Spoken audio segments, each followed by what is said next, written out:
جو اونچے مقام پر ہوتے ہیں ان کے کندھوں پر آزمائشیں بھی بڑی ہوتی ہیں۔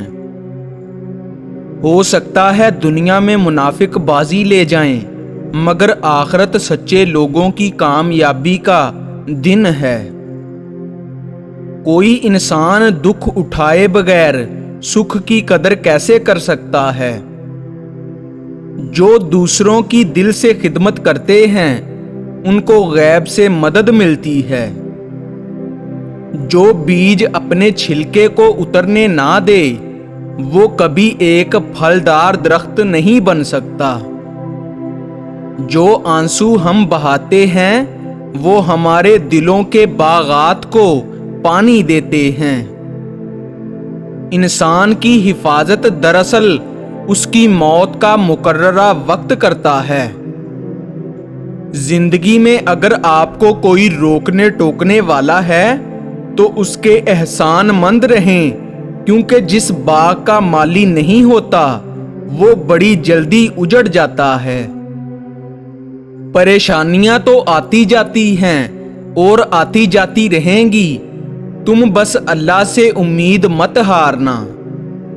اسلام کے ستونوں کو اپنائے بغیر آپ اللہ کی راہ میں جدوجہد نہیں کر سکتے۔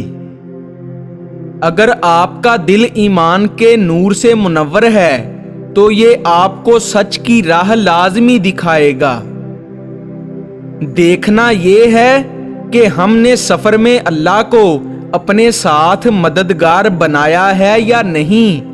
اگر ہاں تو ہر منزل آسان ہو جائے گی، اور اگر نہیں تو شیطان ہمارے ساتھ موجود ہے۔ اپنے راز کو اپنے دل میں رکھو، اس سے تم بھی سکون میں رہو گے اور تمہارا راز بھی محفوظ رہے گا۔